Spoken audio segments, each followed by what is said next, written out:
Okay, so here are all the ingredients that you'll need for your simple plum pudding of 1723. Now, I've actually halved the ingredients to make a slightly smaller pudding. So, for example, the suet, which came in at £1.50 in the recipe, or 680 grams, I've halved this down to 340 grams. And it's really important with your suet not only to make sure that it's grated and then sieved finely, but that you make sure that you use the right type of suet.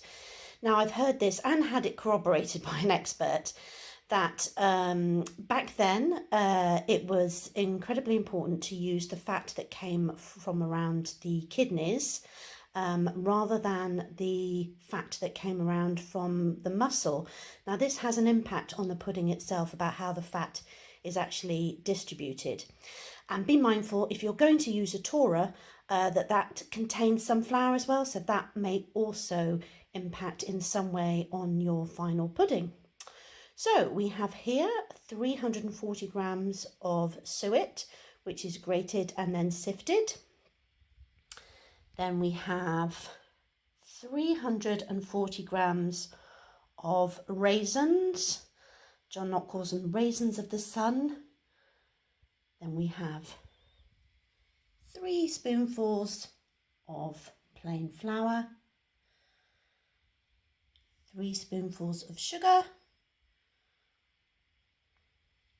and finally I've got here 4 egg yolks and 3 whites, which I've beaten together with a little bit of salt.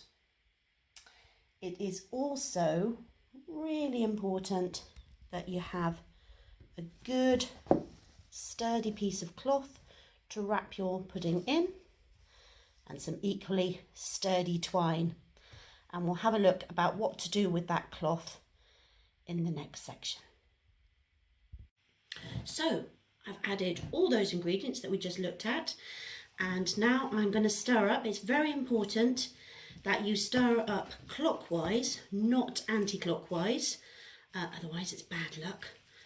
And I should say at this stage as well that some of you would probably like to soak your raisins in some alcohol first overnight.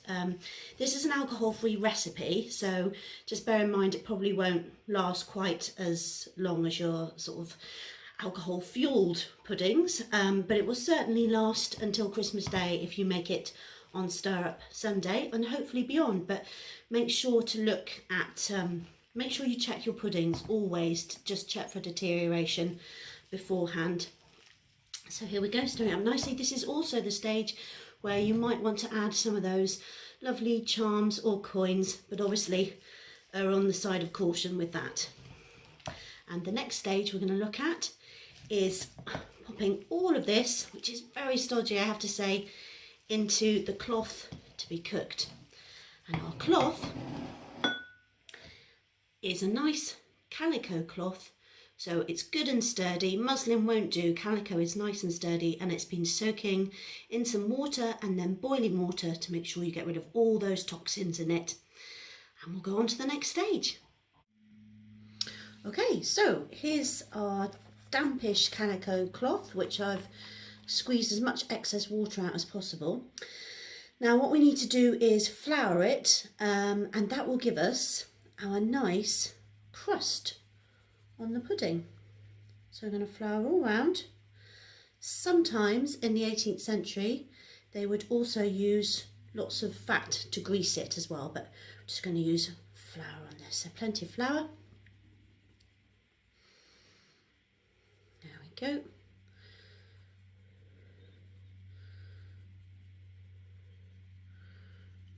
There, that's nicely floured. You can see there. Plenty of flour all round, out of the way. Now we're just going to spoon the mixture into the centre of the cloth. There we go. Like that. Wow, it is stodgy. That's it.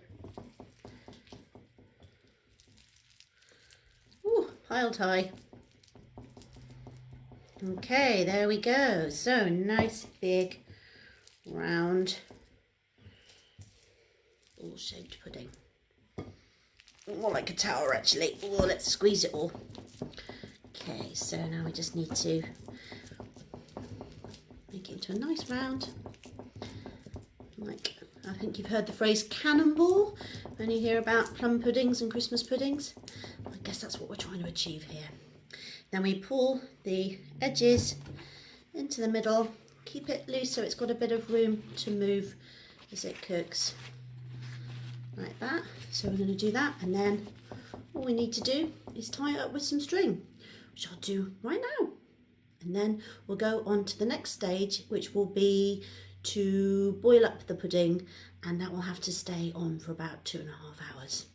So you can see it's a nice big solid shape, proper pudding. So when you have tied up your pudding and ready to put it in the boiling water, remember to do a little loop right at the top, and that will enable you to put a wooden spoon through the loop to remove it from the hot stove and let it hang for a day. Right, our fantastic plum pudding has now done 3 hours. So let's take a look at, as you can see, there's an awful lot of fat in that water. Oh yeah, that looks pretty good to me. So I'm using the wooden spoon just to lift it up on that hook that we had, the little loop that we did with the string, and it's looking quite firm actually. So I think I'm probably going to risk it and hang it up for a day to dry, and let's see what happens. Righto, I'm going to open this up and have a look. If it's not done, there's no worries, we can always put it back. That's the beauty of a boiled pudding. Let's have a look. After 3 hours, let's see what we've got. Let's say that is looking pretty fine. There is very firm, proper 18th century plum pudding. So now I'm just going to hang it up and dry it thoroughly, and then yeah, then it'll be ready to be eaten. Yum.